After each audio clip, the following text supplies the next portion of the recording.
룰이 인사하세요. 네, 안녕하세요. 조병입니다. 오늘 서양 음악의 역사 중에 제가 맡은 부분은 베토벤까지인데 그것만 가지고는 제가 아는 게 없어서 앞에 잠깐 앞과 뒤를 연결시켜 봤습니다. PPT를 못 만든 거 죄송하고요.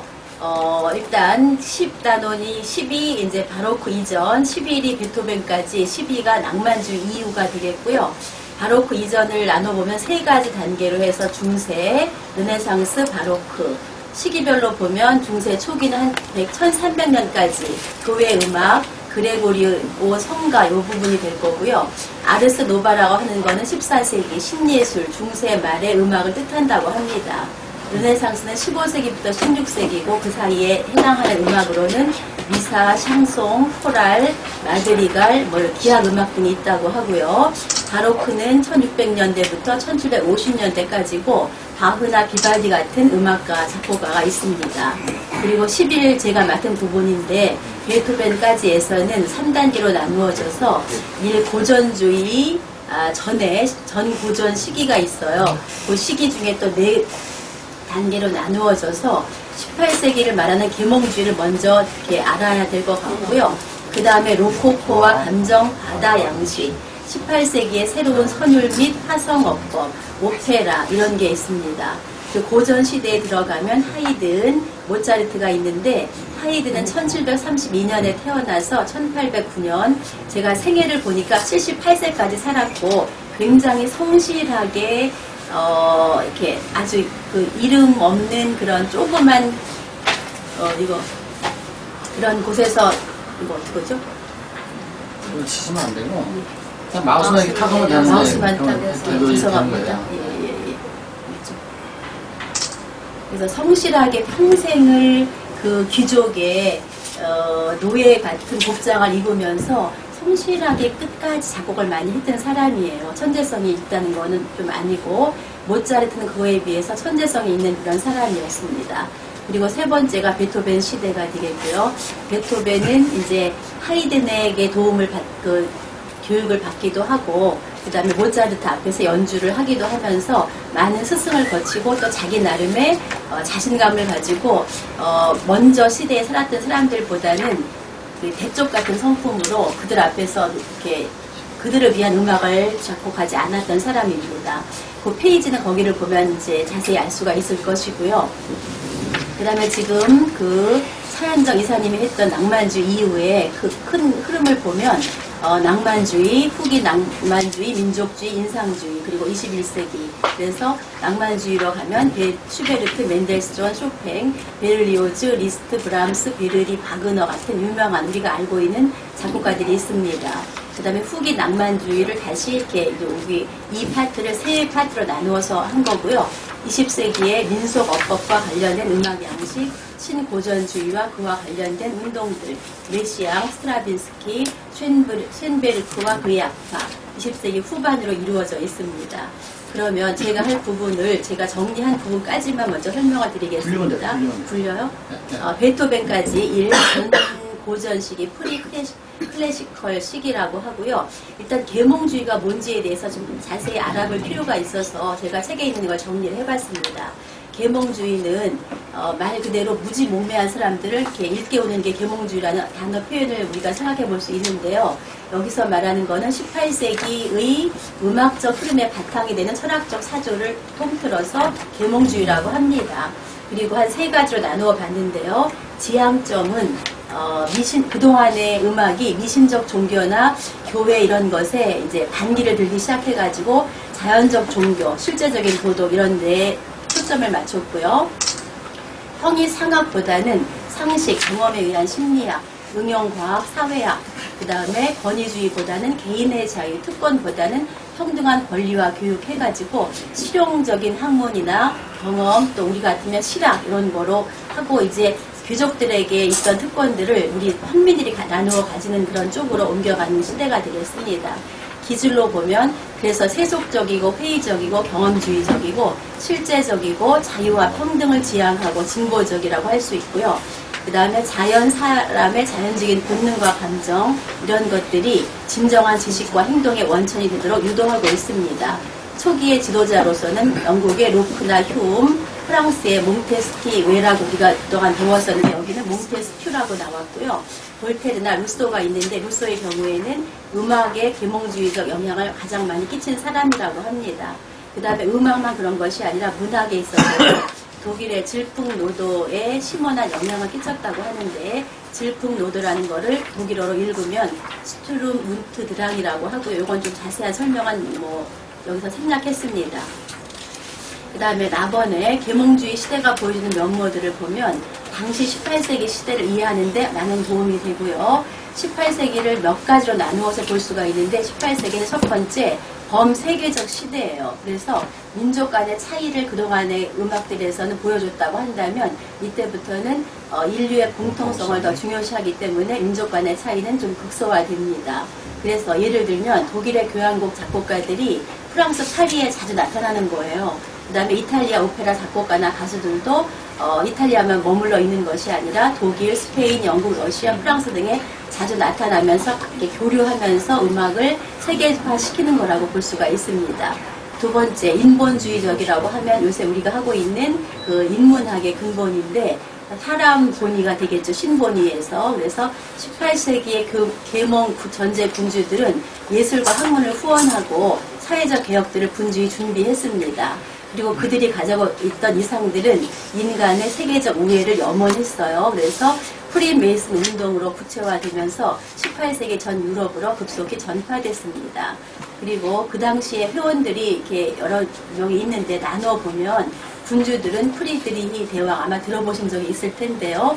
프로이센의 왕이었다고 합니다. 시인들로는 괴테 독일 사람이고 우리가 알고 있는 젊은 비르트리의 슬픔 소설 프로메테우스 시, 작곡가들로 하면 하이든이나 모차르트, 소설물로 하면 모차르트의 마술피리, 슐러의 환희의 성가, 베토벤의 교향곡 9번 등이 있다고 합니다. 그 다음에 18세기는 그것뿐만 아니라 이 두 가지가 아까 말씀드린 게 범세계적 시대였다. 인본주의적 시대였다. 그 다음 세 번째는 예술과 학문의 대중화 과정이 시작됐습니다. 우리나라의 경우에도 지금 클래식을 공부한다거나 배운다거나 또는 감상한다거나 오페라 같은 것도 워낙 비싸가지고 잘 감상을 못하는 경우가 많았었는데 지금은 조금 대중화되고 있거든요. 그런 것처럼 18세기에 이제 드디어 예술과 학문의 대중화 과정이 시작됐습니다. 그래서 예술가들의 작품에 새로운 시장이 나타났고요. 소재나 그 제시 방법이 새로운 요구에 부응하게 됐어요. 왜냐하면 평민들도 감상하고 싶은 거죠. 그런 것들을. 그래서 철학이나 문학을 비롯한 예술 모두가 그동안은 전문가나 감식가들의 소수 집단이 향유하던 그런 장르였다고 한다면 이제부터는 대중화를 시작하면서 일반 대중을 의식하기 시작했습니다. 그러면서 대중적 서들을 쓰게 됐어요. 집필하게 됐고 소설과 연극 등에서도 일반 시민의 일반적 감정들을 묘사하기 시작했습니다. 예법과 의상에 있어서도 19세기 초에 그런 걸 보면은 부르주아들이 귀족들을 흉내내거나 1780년대에 이르게 되면 귀족들이 하층 계급을 모방하는 게 오히려 저희 같으면 하층 계급이 그 귀족들을 모방할 것 같은데 그런 모습들이 보이고 있고요.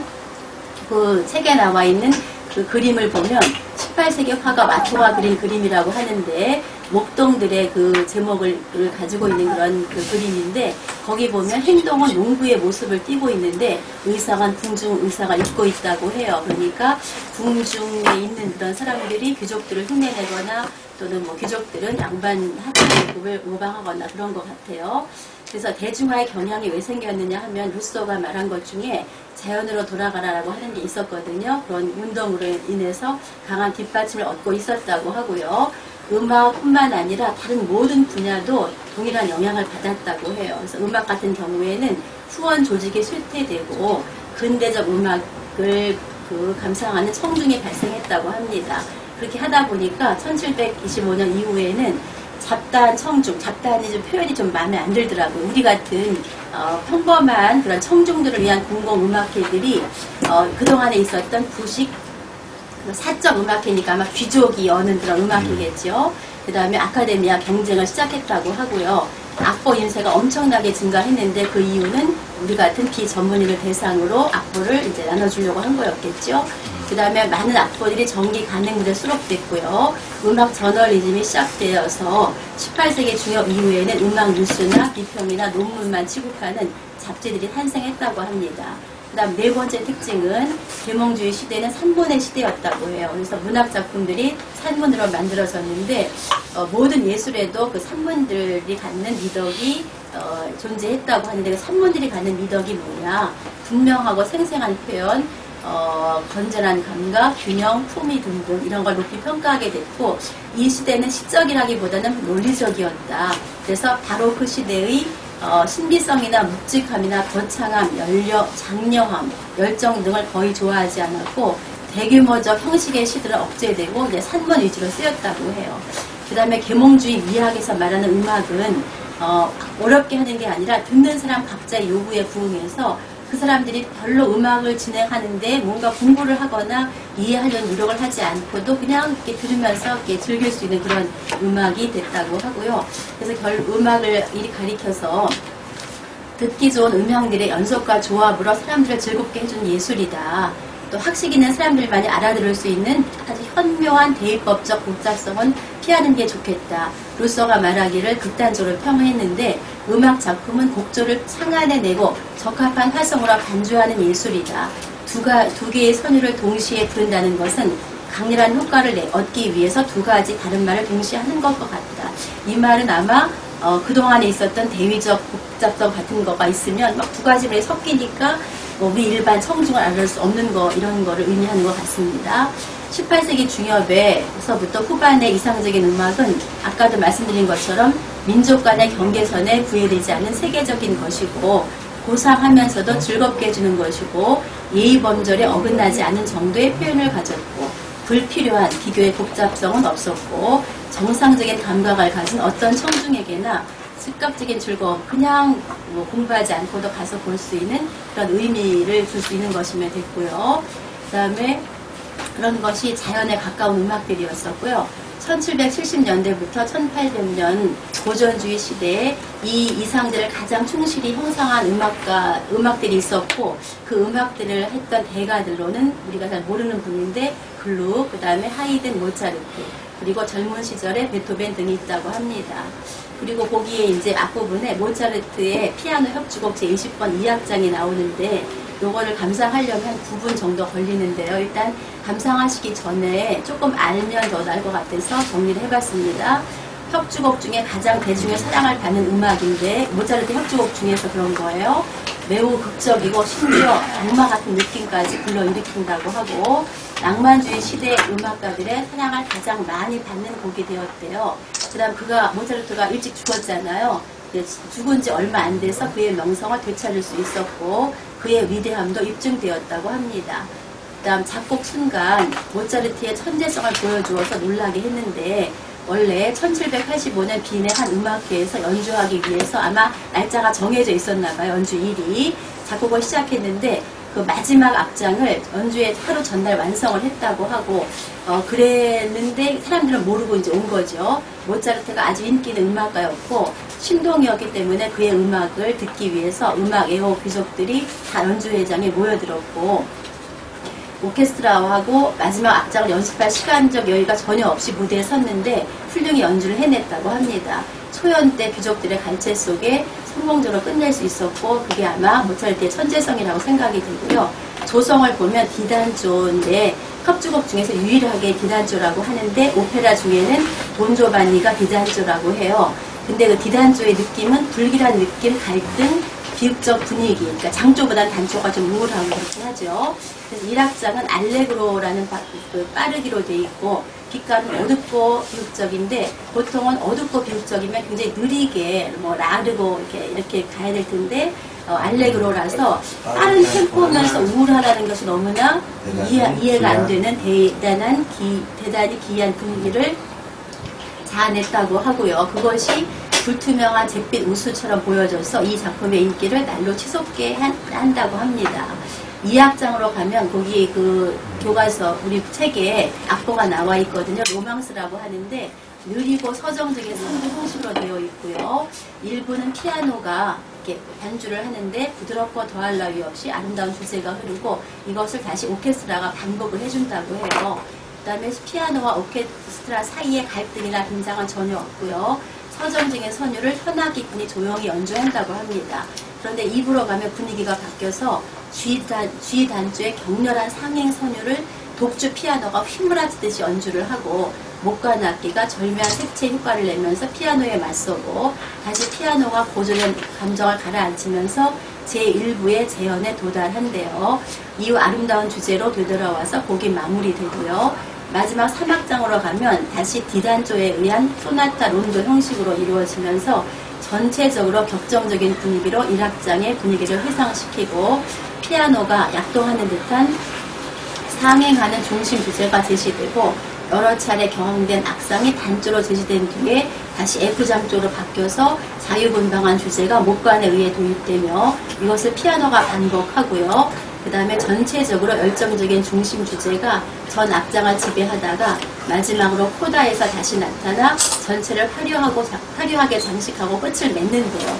근데 이런 거 들어도 잘 모르잖아요. 그래서 잠깐만 감상을 해보겠는데요. 연결될지 모르겠네요. 여기도 연결한 데 있지.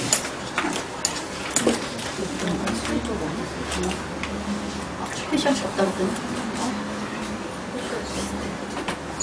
어려워요. 네트워크가 안 돼. 이거 인터넷 연결 안 돼서 현정 씨? 돼. 아니야, 지금 죽었네요. 밑에. 밑에 여기 어디? 오른쪽이요? 오른쪽에 죽었어. 느낌표 있는데. 느낌표 있는데. 몰라. 인터넷 자동 연결되는데.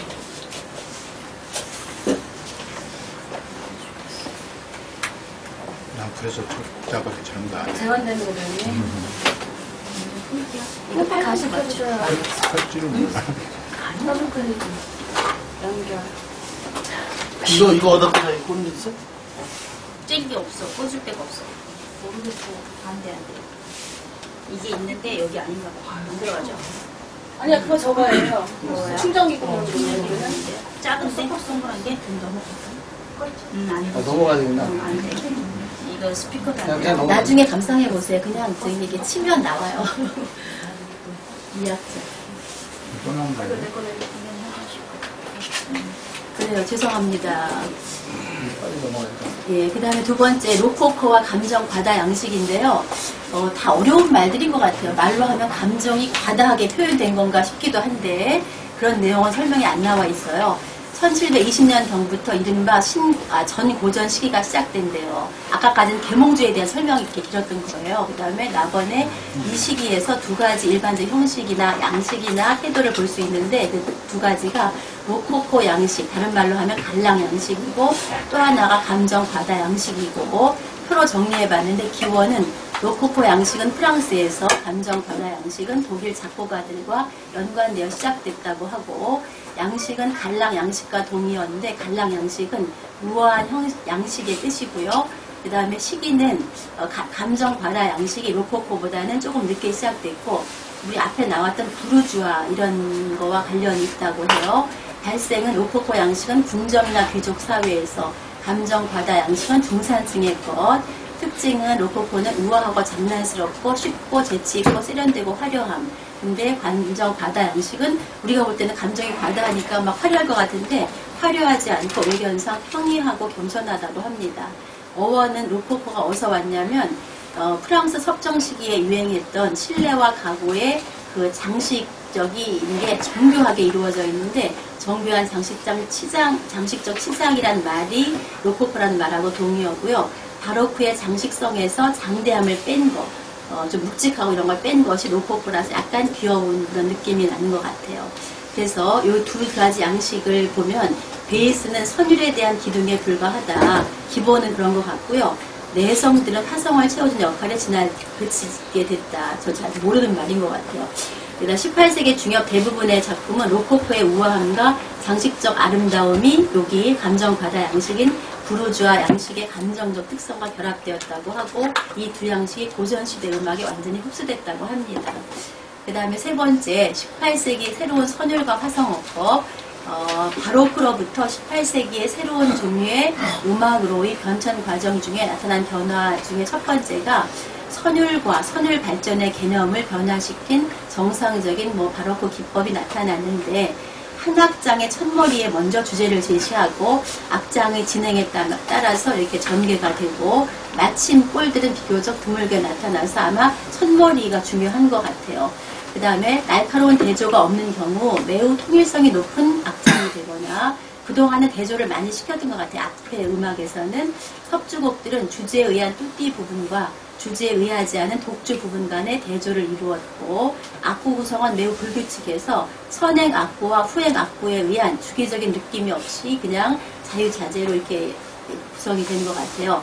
18세기 새로운 작곡가들에 의해서 한 악장이 여러 부분에 또는 주제들 사이에 또는 한 주제 내에서 대조를 도입하기 시작했다고 합니다.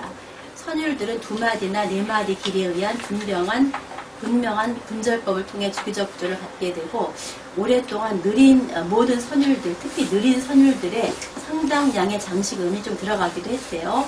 모차르트의 음악을 우리가 가리켜서 우아하고 서정적인 아름다움을 가지고 있다라고 얘기하는데, 이것이 모차르트 특유의 것이라기보다는 18세기 후반에 공통된 음악 어법의 일부가 우아하고 서정적인, 아까 말한 로코코 양식하고 부르주아하게 이렇게 섞인 거라고 생각이 돼요.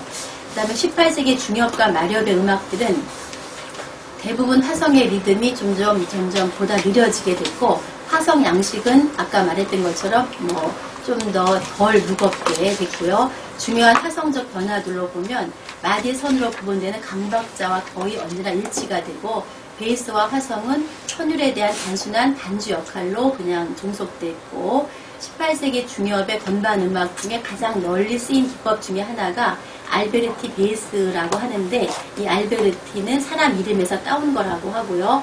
기법은 대면에 깔려있는 각 화음들을 깨트려서 짧은 음들이 끊임없이 반복되는 간단한 음영으로 만들어가지고 배 위에서 오르내리게 하고 선율을 오히려 두드러지게 했다고 합니다. 알베르티 베이스는 지극히 유용해서 하이든이나 모차르트나 베토벤도 무시하지 않았고, 그 기법이 19세기까지 살아남게 됐습니다. 그 다음에 세 번째, 고전 소나타에 가면 하이든이나 모차르트나 베토벤에 의해서 발견됐는데, 분위기와 빠르기에서 대조를 이루는 3개 또는 4개의 악장으로 이루어진 작품들이고, 새로운 선율이나 화성 어법 외에도 첫 악장의 일반적이지만 느린 악장과 마지막 악장에도 자주 사용된 형식으로서 소나타 형식은 다른 말로 1악장 형식이라고도 하고, 고전 시대가 창조한 가장 위대한 음악 형식의 하나래요. 그 다음에 완전한 교과서적으로 규정을 하기는 1830년대 말에 이렇게 이거에 대해서 규정을 했는데, 대체적인 모델이 확립됐다고 하고, 18세기에 많은 작곡가들이 그 고전 소나타 1악장 형식을 사용했다고 하는데, 그냥 사용해도 똑같이 한 게 아니라 각자 창의성이나 사용된 음악의 소재의 성격이 요구하는 것을 수용해가지고 이 모델을 좀 더 자기 나름으로 수정하고 확장하고 새 것을 덧붙였다고 해요. 여기까지가 세 번째, 그 당시에 나타난 그 새로운 선율 및 화성 어법이고, 바로크 기법도 있고, 아까 말씀드렸던 거 알베르티 베이스 같은 것도 있고, 고전 소나타 형식도 있다고 합니다. 그 다음 네 번째 오페라인데요. 오페라는 18세기 첫 하반세기니까 아마 그 18세기에 한 25년경 그 하반세기니까 새로운 형식과 양식들이 서서히 옛 것을 대체하기 시작을 했고, 이탈리아 오페라는 18세기 유럽 무대를 지배하게 될 새로운 오페라가 됐고요. 그 오페라의 특성은 계몽주의 이념을 반영해서 명쾌하고 합리적이고 자연스럽고 국제적인 호소력을 이렇게 넣었고, 청중에게 불필요한 정신적 부담을 주지 않으면서 즐거움을 선사할 것을 겨냥해서 그렇게 작곡이 됐다고 합니다. 이탈리아 오페라 세리아의 표준적인 형태는 지난번에 한번 했었죠. 여기 선생님 이정호 씨 하셨을 때 오페라 세리아의 그 표준적인 형태는 이탈리아 시인이었던 메타스타치오의 오타나인데요. 손으로 이루어졌는데 18세기 작곡가들이 그 사람 시가 아마 좋았나 봐요. 그래서 그의 대본에다가 수백 곡에 이르는 음악을 붙였대요. 이 작품들은 주로 고대 그리스 로마 신화나 영웅담을 토대로 이렇게 한 3막으로 이루어져 있고, 형식은 레치타티보와 그 다음에 아리아가 교대되고요. 사건은 레치타티보로 된 대화로 발전됐고, 아리아는 그 방금 지나간 장면에 대해서 주인공의 느낌이나 감정을 이렇게 극적 독백으로 표현하고 이따가 미중창이 나오기도 하지만 3중창 이상의 앙상블은 거의 없었고 합창은 그거보다 더 적었고 있다고 하더라도 그렇게 단순한 것이어서 아마 그 아리아 위주로 된 것 같아요.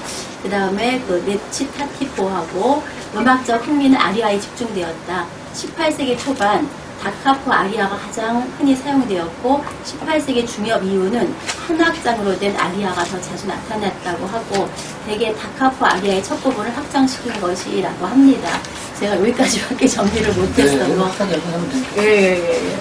시간이 너무 오래. 예. 그래서 여기까지 마칠까요? 예. 감사합니다.